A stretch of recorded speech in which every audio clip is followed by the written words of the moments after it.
Alates 1. jaanuarist ootab meid elektrituru avamine ning täna olemegi tulnud siia selleks, et uurida, mida siis 1. jaanuarist elektri hind endaga kaasa toob.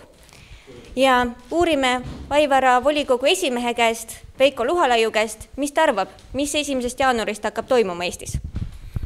No raske öelda, mis toimuma hakkab, tõenäoliselt need hirmud on meil kõigil sees, et elektri hind tõuseb, nii nagu kõik hinnad meil Eestis on tõusnud. Täpselt ei oska öelda, kui palju ja kuidas, seetõttu ei oska ka täpselt hirmu tunda, aga mida võiks öelda, et selgitatud ei ole küll piisavalt ei turu avanemist ega käitumist turu avanemise situatsioonis ja tegelikult vaevalt, et enamus rahvast ka teab, et kui me räägime elektri hinnast või elektri hinnad tõusust, siis see on 1/3 sellest osast ainult, mis meie arve peal kajastub.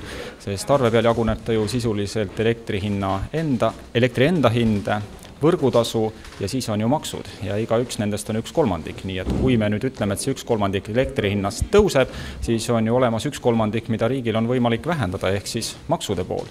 Nii et kui me kõik ei aktsepteeri elektri hinna tõusu, sellega nõus ei ole, siis võiks valitsus tõesti vaadata, eriti Isamaa ja Res Publica Liit, nii-öelda koduomanikele vastu tulla elektri hinda siis alandada aktsiiside näol, et kui ta ühest kohast tõuseb, siis teisest kohast võiks alla lasta.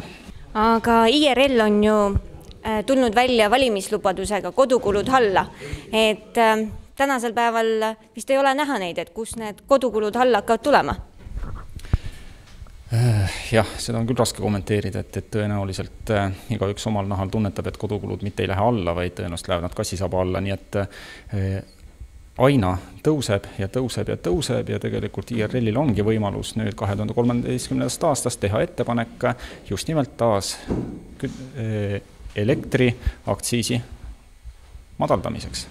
Millega peaksid inimesed, asutused ja ettevõtjad arvestama, kui nad lepingut hakkavad sõlmima? No, arvestama peab päris paljude asjaoludega. Kõigepealt punkt 1, mida tuleb loomulikult arvestada, et lepingu tingimused tuleb enne lepingu allakirjutamist läbi lugeda, ehk siis need tingimused küsida ennem.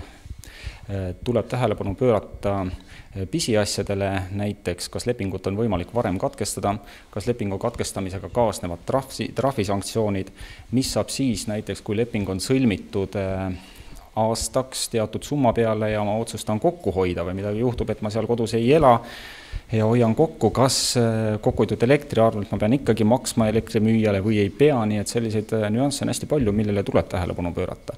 Loomulikult me oleme harjunud, et siiamaani elektrimüüja või elektrimüügilepingute puhul me vaatasime tarbimist, vaatasime öist ja päevast, loomulikult täna tuleb ka seda arvestada, aga pigemini enam ei mõjuta see nii palju meie arve suurust, kuivõrd just see, et nii nagu vanasõna ütleb, et saatan peitub pisiasjadest, et just nimelt, millised on need väikesed nüansid lepingu puhul, igasugune liigutus tavaliselt, no mitte tavaliselt, vaid tõenäoliselt tulevikus hakkab siis maksma, mis läheb nii-öelda selle lepingu raamidest kõrvale.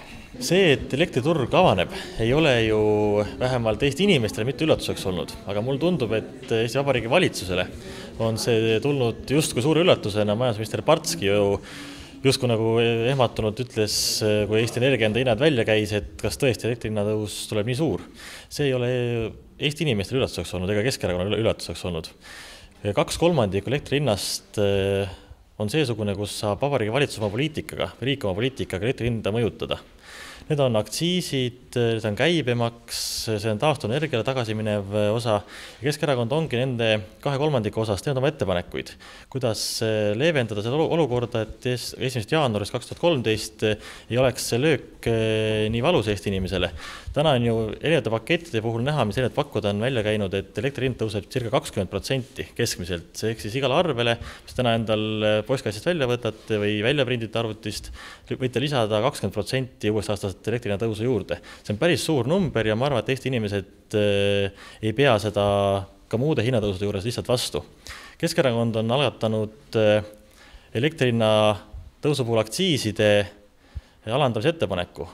On üks teatud piirmäär, mida Euroopa Liit meilt nõuab, ehk siis see aktsiisi alammäär, aga Eestis on see määr 4,5 korda kõrgem, kui Euroopa Liit seda nõuab. Keskerakond tegi ettepaneku, et vähendada aktsiisi 4,5 korda, mis tähendab Eesti inimesele circa 4% elektrihinna langust. Kui sinna juurde panna veel näiteks käibemaksu alandamine, et paljudes riikides on elektri hinnale või elektri tootmisele kaubale kui sellisele madalal käibemaks. Eestis on see käibemaks 20% ja me leiame, et ka käibemaksu tuleks alandada. Me täna veel eelnõud välja pole käinud, aga lähitulevikus me seda kindlasti teeme, vähemalt selle teema arutusele tõstame, sest et 20% hinnatõusu Eesti inimene vastu ei pea.